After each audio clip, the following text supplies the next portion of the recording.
Di situ saya benar-benar konsen nih gimana nih seharusnya anak-anak muda baik di daerah maupun di pusat terlibat aktif dalam proses partisipasi kebijakan. Pemerintah daerah tuh harus menjadi intellectual property builder. Jadi waktu itu saya inisiasi yang namanya sekolah staf presiden. Mau gaji kecil mau gaji gede, selama kita baik sama orang sih udah nyaman aja sih, bersyukur juga gitu. Dengan kau wanita ada mimpi yang terlambat. Assalamualaikum warahmatullahi wabarakatuh. Kembali lagi dalam podcast Ayah Kawani bersama saya Desti Pramesti. Tentunya teman-teman Kawani, Ayah Kawani, kali ini saya tidak sendirian, ditemani oleh sosok pemuda yang sangat luar biasa, banyak menginspirasi kita semua. Siapa lagi kalau bukan Kang Wildan? Halo, apa kabar Kang? Alhamdulillah baik, sehat, luar biasa. Luar biasa. Yang motivator ya. Kang Wildan, Ayah Kawani? Berani? Berani dong, harus berani. Betul.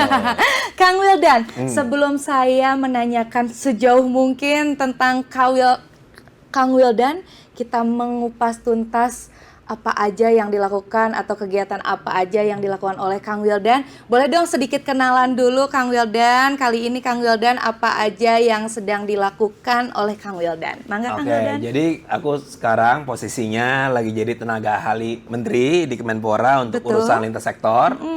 Jadi lebih banyak ngobrol-ngobrol sama anak muda, komunitas, terus juga teman-teman atlet dan semacamnya sih. Jadi harapannya dengan saling nongkrong, dari awal nongkrong konsumtif bisa jadi nongkrong produktif lah, itu kerjaan aku kayak gitu. Luar biasa ya. Tadi ngomong-ngomong dengan atlet ya. Atletnya ini olahraganya segala bidang atau ada tertentu Kang? Oh enggak, jadi ada yang namanya Mas Dima, dia staf sus di bidang olahraga, dia ngurusin semua. Kalau aku cuma mau fokus ke bidang extreme sport kayak BMX, skateboard, surfing gitu-gitu. Waduh, yang ekstrim-ekstrim Iya ya. dong. Aduh, luar biasa sekali nih Kang. Yang sedang dijalankan sekarang program-program dari Akang apa aja sih Kang? Khususnya ini untuk pemuda yang ada di daerah Kabupaten Sumedang nih. Oh iya, sebenarnya kebetulan Kemenpora ini memang lagi concern banget sama pemuda-pemuda lokal. Karena bagi kami lokal champion ini harus diperbanyak nih. Karena kami yakin bahwa pembangunan itu sebenarnya sentra utamanya di daerah, bukan di pusat. Makanya program-program kami pun juga banyak yang menyasar ke pemuda-pemuda daerah. Kayak misalnya sekarang kita ada yang namanya Wira Muda Academy. Itu dia fokus untuk pemberdayaan pemuda-pemudi untuk kewirausahaan.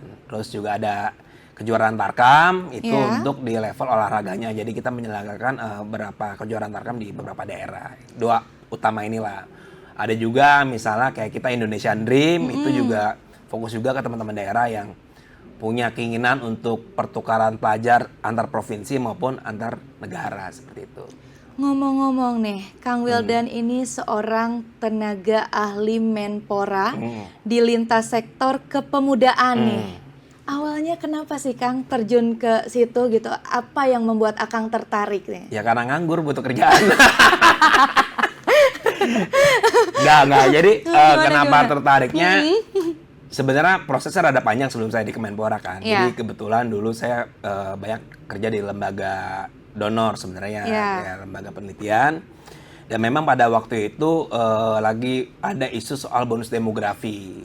Dengan bonus demografi kan sebenarnya komposisi usia produktif itu banyak dan rata-rata anak muda di usia kalau undang-undang 16 sampai 30 tahun. Jadi di situ saya benar-benar konsen nih gimana nih seharusnya anak-anak muda baik di daerah maupun di pusat terlibat aktif dalam proses partisipasi kebijakan. Nah dari situlah akhirnya ketemu Mas Dito Aryo Tejo waktu tahun 2017, kita ngobrol banyak hal soal bagaimana nih kita menata masa depan Indonesia dengan menata potensi anak-anak mudanya. Nah semenjak itu sering intens sama Mas Dito, akhirnya ketika Mas Dito jadi menteri ya saya diajak lah untuk sama-sama bangun kepemudaan kita, seperti itu.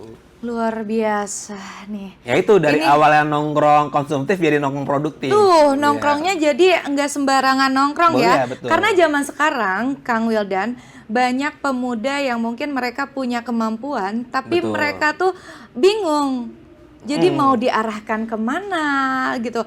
Intinya mereka tuh bingung karena mungkin sekarang kurang untuk mewadahkan pemuda-pemuda yang mempunyai kemampuan nih. Solusinya kalau dari Akang tersendiri ada nggak? Sebenarnya sih kalau kita lihat memang beda banget ya ke daya tahannya generasi milenial sama generasi Z. Iya, Jadi kita betul. harus lihat bahwa ada perbedaan nih. Kalau aku kan generasi milenial nih, usia udah 30 ke atas. Oh, bukan Gen Z ya? Aku bukan Gen Z, cuma alhamdulillah mukanya muda aja gitu. Terus ada generasi Z yang sekarang mungkin usianya ya di 20-an. Iya. Jadi aku pernah bilang bahwa kalau generasi milenial, X sama baby boomers tuh punya mentalitas anggota. Anggota tuh kayak dia masih suka ikut rapat, ikut kegiatan, ikut retret yang 3 hari 2 malam, ikut yang berat-berat lah. Iya. Nah, generasi Z sekarang itu mentalitasnya bukan anggota, tapi peserta. Peserta bukan Nah, anggota. kalau peserta ya? tuh dia nggak mau ikut meeting, nggak mau ikut kegiatan. Yang penting pas lagi ada kegiatan, dia datang dapat sertifikat pulang. Pengen enak doang. Baik enaknya doang, jarang-jarang. Nah, makanya dari kita, mungkin dari Pemda maupun dari pemerintah pusat atau organisasi kayak Kawani Akademi itu juga harus melihat perilaku tersebut, bagaimana kita punya strategi-strategi tertentu untuk menggandeng mereka. Tapi yang paling penting aku lihat adalah untuk gandeng generasi Z itu adalah bagaimana kita bisa berkomunikasi sangat setara, egaliter, tidak menggurui mereka, tapi menjadi tempat bermain lah gitu. Kalau aku bilang tuh, kalau kata lagu, jangan digiring nih anak Gen Z, tapi dia harus seiring sama kita gitu. Jadi harus bareng-bareng lah. Harus Kayak gitu. sama-sama Harus bareng, sama-sama bareng ya. gitu. Oke, luar biasa sekali nih menurut Kang Wildan. Bagaimana sih Kang pemerintah dapat mendukung pengembangan untuk pemuda khususnya di daerah lokal nih? Ya, jadi kalau aku pikir yang harus dilakukan pemerintah daerah tuh ada 2 hal. Bahkan yang juga harus dilakukan pemerintah pusat. Pertama itu pemerintah daerah tuh harus menjadi intellectual property builder. Iya. Apa tuh? Jadi kita membangun intellectual property yang keren-keren. Misalnya kayak di Sumedang ini. Di Sumedang ada event yang gede gak? Apa? Banyak, banyak. Sebutin satu. Contohnya ada Sumedang Creative Festival. Nah, jadi kan Sumedang Creative Festival ini menjadi wajahnya nih bagi Iya. Sumedang. Nah, seharusnya pemerintah daerah harus memberikan support nih bagaimana kreatif Sumedang Festival ini menjadi pionir, misalnya sebagai kreatif hub yang ada di Jawa Barat, misalnya gitu. Oke. Tapi kan harus ada step-stepnya yang harus dilakukan pemerintah. Pemerintah daerah tuh harus mikirin beberapa hal. Pertama, yang bisa kita lihat adalah segmentasinya siapa nih yang mau digarap di Sumedang Creative Festival ini. Oke. Apakah kreatif di bidang film, apa di bidang musik, apa di bidang kuliner, atau di bidang kerajinan tangan dan semacamnya. Itu harus jelas segmennya. Terus yang kedua adalah fokusnya kemana? Ke anak muda, ke orang tua, apa ke lansia? Itu harus jelas. Terus yang kedua adalah apa sih yang ngebedain Sumedang Creative Hub dengan Bandung Creative Hub atau Terlantar Creative Hub? Nah, diferensiasi itu juga penting. Karena ketika pemerintah tahu nih unique selling point-nya di mana, jadi orang-orang yang datang ke sini tuh nggak cuma orang Sumedang, tapi orang-orang di luar kota yang lain gitu kan. Harapannya ketika setiap festival itu bisa bertumbuh, melibatkan banyak orang, akhirnya sponsor bisa masuk. Nah, ketika sponsor masuk, makanya tugas yang ketiga adalah kontribusinya. Jadi si pemerintah daerah ini bisa meminta semua pihak untuk berkontribusi sama si festival Sumedang ini. Jadi kalau dibilang, wah ntar berat banget dong tugasnya pemerintah untuk membiayai ini. Enggak. Jadi tugas pemerintah itu ketika bicara soal intellectual property builder adalah tugas mereka satu adalah memberikan ruang nih, misalnya kayak kreatif ini nih, ruang ini. Terus kedua, kenalin si aktor-aktor si kreatif festival Sumedang ini ke stakeholder yang ada di ini, atau enggak orang-orang kaya yang ada di Sumedang, atau enggak sama multinational corporation, atau enggak perusahaan-perusahaan yang ada mungkin di Jawa Barat. Itu yang kedua. Nah, yang ketiga adalah memastikan bahwa ada insentif nih bagi pelaku-pelaku kreatif, baik itu ntar pelatihan, pendanaan dan semacamnya. Itu aja sih. Oke, gitu aja ya. Aduh, sekarang kita makin yang santai-santai ini ya. Iya, bener, berat banget obrolannya. Berat banget nih. Takutnya terlalu serius ya. Coba tarik napas dulu Kang Wildan. Kita di sini, waduh, Kang haus ya. Kang Wildan ngomong-ngomong, dulu sekolah di mana sih, dari SD mungkin, SMP, SMA. Aku ngelihat Kang Wildan tuh sosok orang yang sangat ambisius sekali ya. Jadi nggak ambisius. Energinya tuh positif, nular gitu ya sama saya. Ngomong-ngomong, dulu alumni mana nih Kang? Dulu aku SD aku di 03 Era Fadila. Itu terus SMP-nya di 103 Cijantung. Iya. SMA-nya 39 Cijantung juga. Jadi 3 sekolah ini ada di komplek Kopassus. Semuanya Cijantung. Iya, semua Cijantung semua. Kayak Ada gitu. di jantung ya. Iya, betul. Oke. Jadi kalau yang bandel-bandel biasa digampar-gamparin tentara dulu. Oke. Iya beneran itu.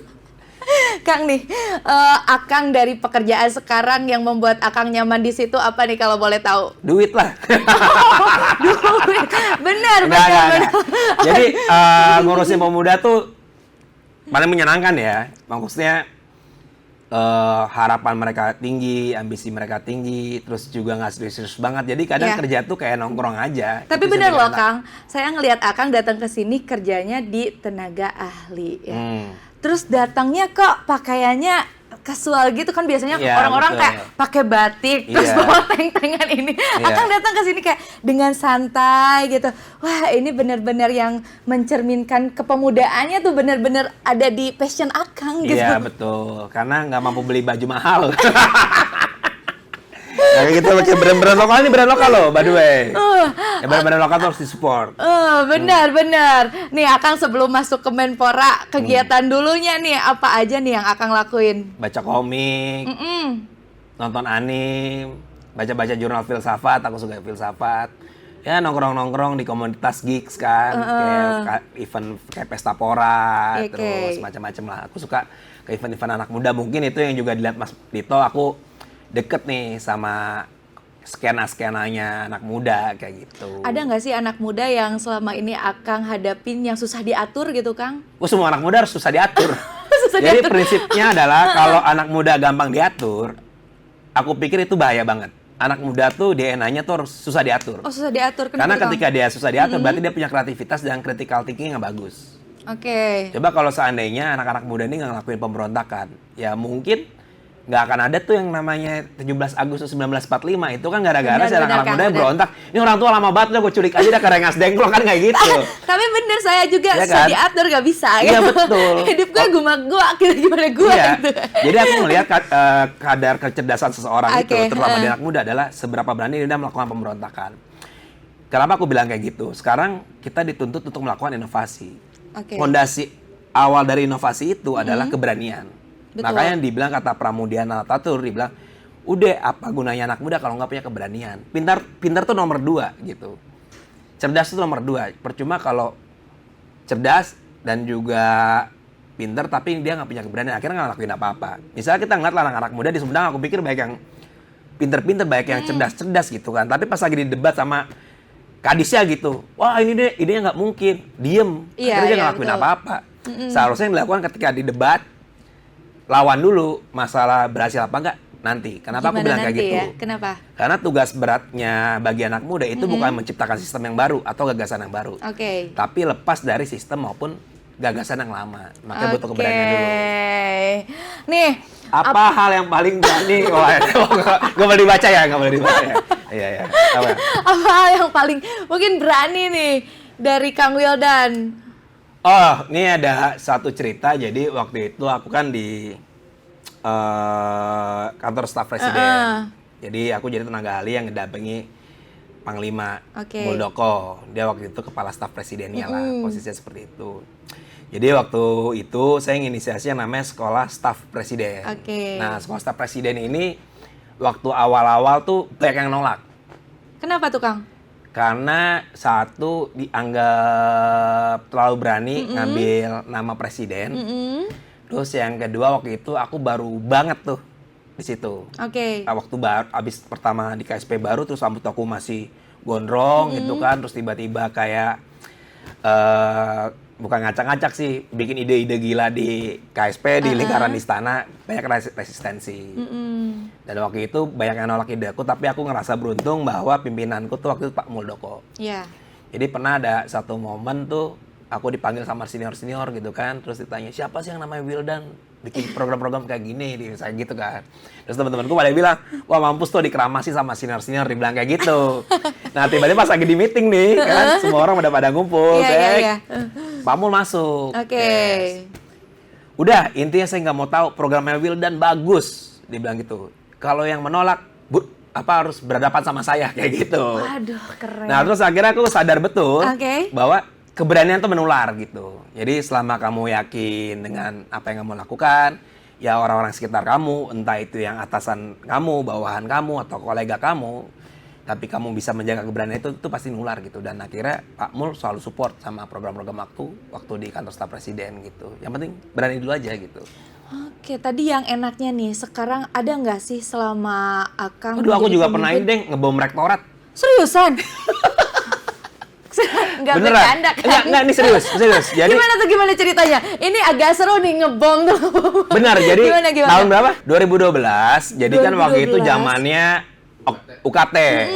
Nah, kebetulan tuh itu titik-titik puncak keradikalanku lah sebenarnya. Jadi waktu itu kami ngadvokasi soal komersialisasi pendidikan. Jadi kami nggak sepakat bahwa di Unsud waktu itu di Jenderal Sudirman itu biaya kuliah naik. Jadi waktu itu aku bikin posko untuk advokasi. Jadi kita data tuh orang-orang miskin yang nggak punya mahasiswa yang kurang mampu, yang nggak punya biaya. Kita data. Habis itu kita ngakuin riset. Sebenarnya anggaran yang paling pas tuh berapa. Terus habis kita laporan ke ombudsman karena kita curiga ada penyelewengan anggaran. Habis itu kita advokasi lagi ke Jawa Tengah, ke namanya Kejaksaan, Iya. PT UN. Oke.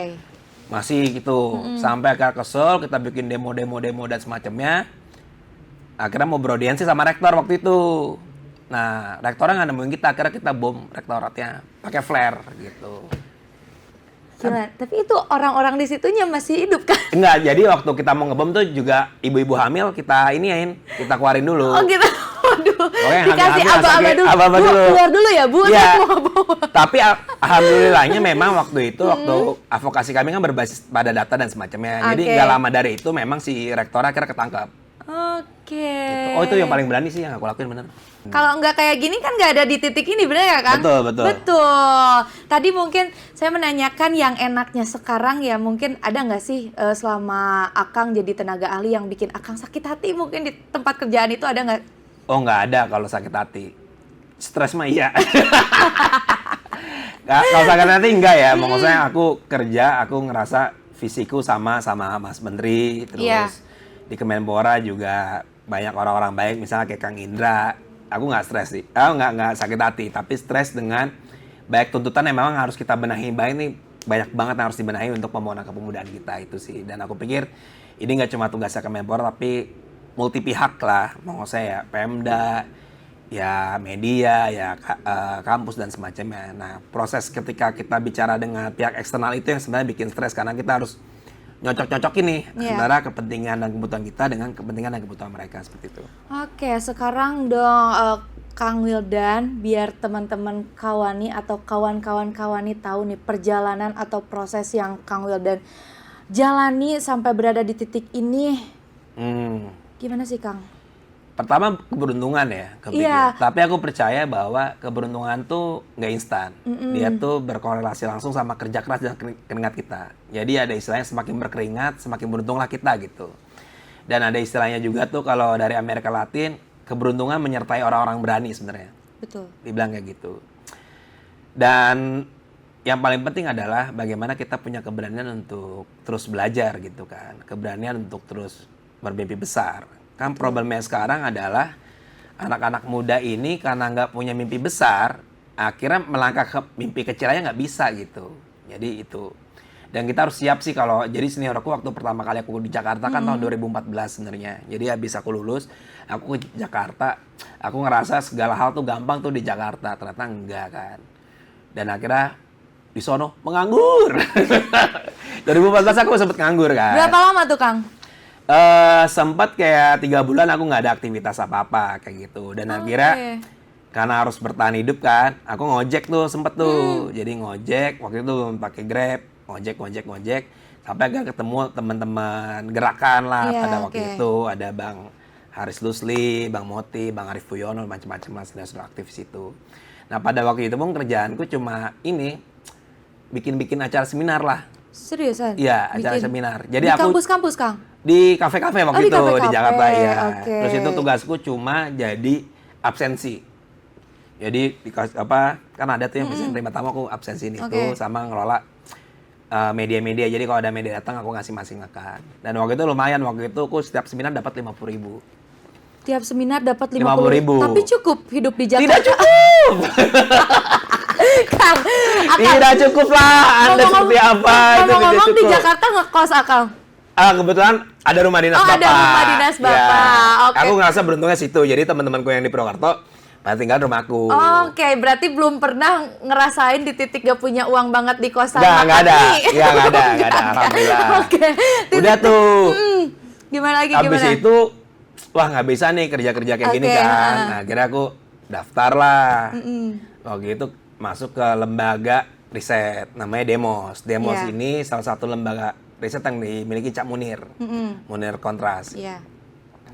Nah di situ, wah saya seneng banget kan, wah gila nih masuk Demos, lembaga kredibel dulu tuh orang masuk Demos udah identiknya orang pinter lah. Oke. Tapi gajinya cuma 800.000.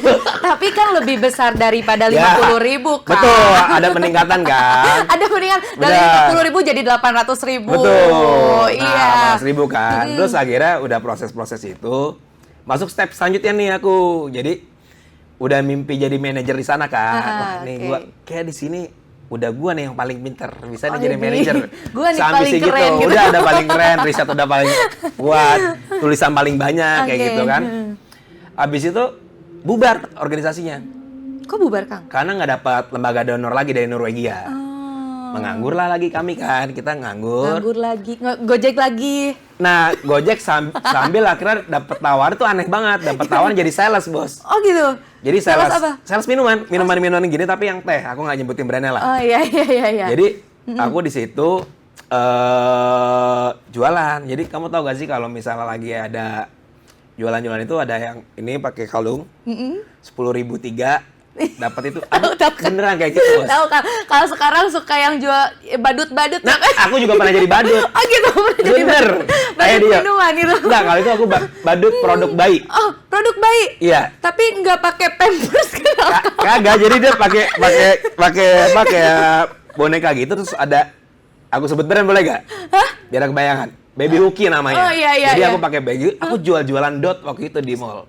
Sampai di titik itu. Seriusan pernah Serius. jualan dot? Serius, jualan dot, jualan. Dotnya sambil dot. Kagak lah pakai. Udah di situ kan, tapi di situ akhirnya aku banyak ketemu orang sebenarnya. Oh, Orang-orang oke, yang oke, akhirnya oke. ngajarin aku soal sales gitu kan, perasaan dunia sales. Iya. Kadang kita diomel-omelin tiap pagi buat jualan kayak gitu. Tapi di situ akhirnya aku ngerasa bahwa keberanian itu ternyata juga butuh kesabaran gitu. Kadang kalau aku dulu ngeberontak terus juga kan, Iya. ya mungkin aku nggak bisa bertahan hidup kayak gitu. Nah, Betul banget. akhirnya dari dunia sales itu sering dikata-katain kasar sama bos-bos kan, gua pecat lo, nggak berguna lo kayak gitu. Akhirnya kita punya mentalitas gitu. Betul. Jadi akhirnya seniorku makanya bilang, udah kalau kerja itu dari awal mau kerja di jabatan apapun, posisi apapun, dia bilang kita harus siap jadi keset buat orang, siap diinjek-injek. Udah tuh itu menurutku jadi modalitas pertamaku banget. Dan akhirnya benar jaringan aku terbuka gede dari sales itu, ketemu manajer-manajer dan semacamnya, aku bertumbuh, aku mulai belajar yang namanya komunikasi sebenarnya, strategi komunikasi. Nah jadi semenjak itulah baru mulailah bangun jaringan apa dan semacamnya, seperti itu sih. Nih Kang, ngomong-ngomong tadi, aduh Akang keren banget, sumpah bisa jadi kayak sales dot buy ya. Ini cara melawan untuk gengsinya karena mungkin pemuda zaman sekarang tuh ngutamain gengsi Kang. Gua Lebih kayak sakit malu kerja di miskin sini. daripada gengsi, bos. Tapi Mbak, pemuda sekarang tuh banyak yang kayak gitu. Gue malu jadi sales dot gitu ya, Iya, kayak iya. bawa-bawa buat kayak tentengan di sini dinamain kayak berapa ribu? 10.000-an. Iya, 10.000-an tiga. 10.000 tiga. Iya. Tapi itu penghasilannya lebih besar dari 800.000 kan? Iya, enggak kan kita Turun lagi. Turun waktu itu tuh sehari tuh cuma dibayar 120.000 aja. Aduh, kirain saya tuh tadi 50.000, 800.000 jadi 8 Kagak, juta kayak kagak, gitu kagak. kayak. Sekarang turun lagi. Turun lagi. Turun lagi. Luar biasa keren banget Kang Kayak Wildan. gitu. Iya, jadi nggak ngutamain gengsi ya dari dulu. Iya, aku pikir aku kadang tuh sekarang ketemu anak-anak muda kan. Iya. Lu abis itu mau ngapa? Ngaku gitu kan. Terus aku selalu bilang jadi ASN aja. Iya. Aku bilang gitu kan. Terus anak-anak muda biasa gitu, ngapain jadi ASN? Aku passionnya tuh bisnis bla bla bla. Anjay. Lamarnya jangan sok keren, lo belum tentu lo daftar ASN lo keterima anjir. Tapi benar. Ya kan, Benar, maksud. benar. Dan akhirnya mereka ngerasa value mereka terlalu besar, akhirnya Oke. mereka nolak-nolak baik pekerjaan dan semacamnya. Aku pikir nggak bisa. Dan aku selalu bilang lah, udahlah sama aku tuh nggak usah ngomongin lagi mental health. misalnya nggak usah lagi ngomongin gengsi, lebih sakit miskin bos daripada masalah mental health maupun gengsi. Ya nggak sih? Bener banget Kang. Jadi harus maksudku ya kalau lo punya mimpi yang besar lo harus struggle lebih kuat daripada yang lain, lo harus lebih berdarah-darah daripada yang lain gitu. Bener banget. Bener. Kang nih tadi ngomong-ngomong ya, sekarang titik terendah. Akang mungkin sekarang ada yang mungkin dari dulu pernah merasakan di titik jadi sales, jadi Gojek. Sekarang udah di atas nih, mungkin Akang nggak di atas juga sih. Kayak, atas ya saya mah ada di Toret Tejo sama ya Prabowo. kalau di atas kan di atap Kang, sekarang di bawah ini kita lagi duduk Kang. Nah. Maksudnya Kang, kenapa sih bisa masuk gabung ke Kemenpora nih Kang? Ya jadi kebetulan ini emang penting dan aku pikir ini orang harus tahu bahwa di era sekarang tuh semua orang harus tinggalin jejak, terutama jejak digital yang positif ya. Betul. Jadi beberapa kali saya ketemu, sebenarnya kemampuan saya utama tuh sebenarnya menulis. Oke. Jadi saya suka baca, saya menulis, dan tulisan saya tuh sering saya posting di media-media maupun koran nasional. Jadi karena ada di jejak digital itu, orang-orang tuh jadi mempermudah untuk bertemu saya. Misalnya saya contoh, waktu itu saya banyak nulis soal keluarga sebenarnya, keluarga dan bagaimana pembangunan keremajaan. Dan pada waktu itu orang-orang birokrat kan, ASN itu kan seringnya kalau mau bikin tor tuh ngeceknya di Google. Oke. Ya kan di Google dia nyari referensi tulisan. Nah kebetulan tuh ketemu nama saya. Gitu.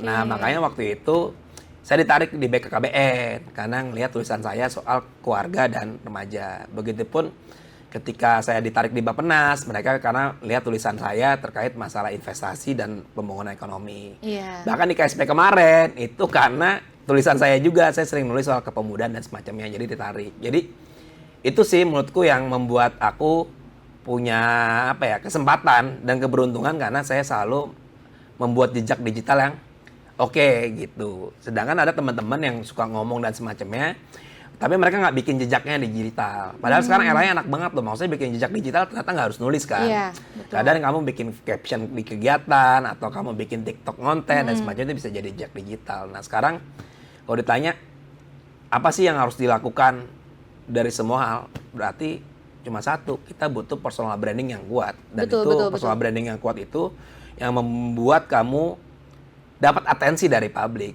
Tapi kalau seandainya kamu nggak punya personal branding yang kuat, terus atau nggak isi IG kamu culun-culun, galau dan semacamnya, mana ada orang mau narik kamu gitu kan. Betul banget nih. Barusan ngomong-ngomong membahas soal personal branding ya. Nih cara Akang mempersonal brandingkan tipe Akang tuh seperti apa nih? Ya, jadi kan sebenarnya aku selalu bilang gini, personal branding ada dua hal. Iya, betul. Pertama, personal branding yang memang kamu mencoba untuk menarik popularitas. Yaitu menarik follower sebanyak-banyaknya. Iya, betul. Ya Karena kan? sekarang tuh kayak orang coba personal branding di Instagram caranya gimana kan? Suka kayak bingung ini cara personal brandingnya kayak gimana. Sedangkan kayak cara memposting aja itu udah personal branding ya Kang ya? Betul. Iya, nih cara Akang gimana nih? Nah, kalau aku kan tadi aku bilang kan ada yang ngincer popularitas. Tapi kalau sebenarnya kalau di Instagram aku ya, aku nggak fokus sama follower. Fokusnya sama apa Kang? Sama orang-orang hebat yang nge-follow aku. Contohnya siapa? Jadi saya tidak peduli popularitas, yang penting ya kayak orang-orang yang menurut aku penting ya, yang punya saham yang cukup besar di Republik ini, minimal dia harus jadi teman saya gitu. Keren. Berarti gitu. Sekarang kepikirannya jadi enggak hanya bukannya followers kuantitas banyak, follower tapi kualitas followernya Pak. kualitasnya ya, bukan Iya. banyaknya ya, Iya. banyak followers ya. Ini nih sampai Kang Wildan ada di titik ini, ada nggak orang yang paling berjasa dalam hidup Oh, Kang Wildan? Indra.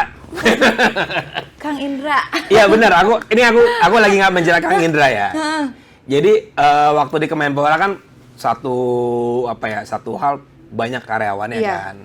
Baik karyawannya, baik harus ditata, baik ditransformasi. Dan saya waktu di Kemenpora, salah satu kompas saya untuk bagaimana kita mulai menata strategi dan semacamnya, aku banyak ngobrol sama Kang Indra karena beliau ini salah satu birokrat yang dipercaya sama berbagai menteri. Bahkan sebelum Mas Tito ada waktu itu Pak Imam Nahrawi, Pak Zainuddin Amali, kayak gitu-gitulah. Beliau luar biasa. Jadi saya banyak belajar dari beliau. Kasih pesan dong buat Kang Indra, ada gak dari Kang Wildan? Pesannya harus membangun Sumedang. Membangun Sumedang. Iya, terutama nih gedung gede nih bos. Ini suruh Kang Indra lah yang tanggung jawab ngisinya kegiatannya apa kayak gitu. Kang Indra siap ya Kang Indra. Tambah pusing dah katanya ada nambah kerjaan di sini. Gimana nih Kang, bikin orang-orang penting nge-follow Akang atau nge-follow kita nih supaya dikenal banyak orang nih. Karena personal branding aja kayak misalkan postingan cuma gitu kan. Ya, tapi ya. kan nggak ada kayak buat kayak tertarik nih. Ya. Jadi tuh kalau gimana orang follow kita sebenarnya kita yang paling penting tuh jadi otentik dulu. Betul. Sebagaimana dirimu, sebagaimana diriku itu poin pertamanya. Ya. Yang kedua, aku selalu percaya bahwa knowledge is power. Pengetahuan adalah kekuasaan. Jadi selama Betul. kamu dilekatkan oleh pengetahuan tertentu, misalnya kamu ahli filsafat, ahli hukum, ahli budaya, apa dan semacamnya. Jadi top of mind ya si elit-elit ini atau nggak tokoh-tokoh ini, oh ini kayak lagi ngomongin pemuda, kayak Wildan yang bisa di gitu.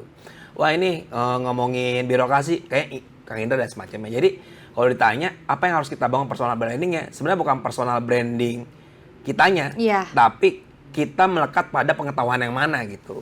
Betul. Poinnya di situ. Mungkin rada aneh dari segi strategi branding, tapi menurutku sekarang kayak gitu. Kayak misalnya aku berapa kali nge-hire orang, itu aku lihat IG-nya dia konsisten di isu apa gitu. Bukan fashionnya, bukan apanya dan semacamnya seperti itu. Oke, luar biasa sekali. Tadi orang yang paling berjasa ya. Selain Kang Indra ada lagi orang yang mungkin orang tua gitu. Yang itu tentu saja ya, Ya tentu yang orang selalu- tua, istri. Oh Dinyo nih berarti. Anak-anak udah ada Kang? Anak udah ada. Anak udah ada, alhamdulillah. Anak, istri, orang tua yang selalu mendukung, mensupport mungkin karir dari titik terbawah sampai sekarang Ya, juga ya. betul. Tentunya orang tua sudah tahu ya, dari penghasilannya 50.000 sampai 800.000 turun lagi, bukan turun ningkat. lagi, Gitu, iya. kayak gitu. Sekarang. Boleh dong di-spill, kan tadi di-spill 50.000, 800.000, terus turun lagi, sekarang naik gitu. Ibaratkan dari bawah ke atas, turun lagi ke bawah, tiba-tiba melejit gitu Ya kan. intinya ada fase dari abis perselesan itu kan aku banyak kerja buat lembaga luar. Iya, Kayak Monik Internasional, GIZ dan semacamnya itu, bahkan bantu UNICEF juga. Ya, di situ udah mulai ngerasain lah duit dolar kayak gitu. Aduh, kira-kira hostnya belum ngerasa. Ya akhirnya di situ aku ngerasa beruntung pernah fase itu, jadi akhirnya ngerasa mau gaji kecil mau gaji gede, selama kita baik sama orang sih udah nyaman aja sih, bersyukur juga gitu. Jadi jangan sampai pendapatannya naik ya hidupnya naik sih kayak gitu. Betul sekali. Akang tuh tipikal orang yang gede kawani ya. Woi, gede kawan. Gede kawani ya, tadi Benar. bisa ngebom gitu. Iya. Belum tentu kan saya dong ngebom. Coba ngetes nih ngebom di sini. Mikir-mikir, aduh ini gimana ya Iya. gitu. Oke, Kang nih, ada nggak yang ingin Akang sampaikan mungkin kepada orang tua, istri mungkin Kang? Aku nggak punya quotes-quotes kayak gituan. Jadi paling nggak ya aku selalu bilang keberuntungan menyertai orang-orang berani dan keberanian itu menular buat yang lain. Nah itu. Betul sekali. Kawani banget ya, gila. Gede kawani pisan Akang. Sekarang terakhir nih Kang, pesan nih buat pemuda Indonesia, khususnya yang ada di Kabupaten Sumedang Kang. Oke, jadi kalau ditanya pesannya buat Sumedang, fokuslah kepada aset dan potensi. Jangan fokus kepada masalah sama kebutuhan. Karena masalah di Sumedang tuh terlalu banyak sampai kita bingung mau nyelesain yang mana dulu. Terus kalau kita fokusnya ke kebutuhan kita banyak juga akan selesai-selesai. Tapi fokus sama aset dan potensi kita. Dan itu yang paling penting untuk dikembangin sih. Gitu. Luar biasa sekali. Jadi kesimpulannya tadi tentunya kita Kang tidak bisa memilih kita dilahirkan dari keluarga bagaimana, tapi kita bisa memilih ingin seperti apa. Betul. Yang tentunya luar biasa sekali sosok Kang Wildan ini sangat pemberani, gede kawani, seperti yang judul kita seperti hari ini, kawani, ayah kawani Kang. Akang duduk di sini gede kawani. Oke, Akang menceritakan. Akang Udah mulai dibom. gak nyambung nih saya nih bahasanya nih mau di sini. Besar keberaniannya Kang. Ya. Wah, luar biasa sekali. Ini sangat memotivasi untuk para pemuda khususnya di Kabupaten Sumedang bahwa keberanian itu penting. Tidak ada perjuangan yang enak. Intinya kita harus merasakan berdarah-darah terlebih Ya, dahulu betul. ya. Intinya Kang, terima kasih banyak atas waktunya. Semoga kita bertemu lagi duduk di kursi podcastnya Kawani, Ayah Kawani, Gede Kawani, Kang. Siap. Jadi saya ngobrol bersama Akang jadi semakin gede Kawani, Kang. Nular ya energinya luar biasa sekali. Terima kasih Kang Wildan. Tepuk tangan dong. Keren Kang Wildan. Nanti Kang Wildan diundang lagi ke sini ya. Ketemu Siap. lagi hadir Siap. ke Sumedang, kita ngobrol bersama pemuda Siap. di Kabupaten Sumedang. Terima kasih banyak tentunya sekali lagi kepada Kang Wildan. Saya Desti Pramesti selaku host. Buat teman-teman Kawani, kudu gede Kawani. Kita bertemu lagi di sini ya bersama Ya. podcast Ayah Kawani. Jangan lupa subscribe, like, dan komen. Terima Ya, kasih. bye-bye.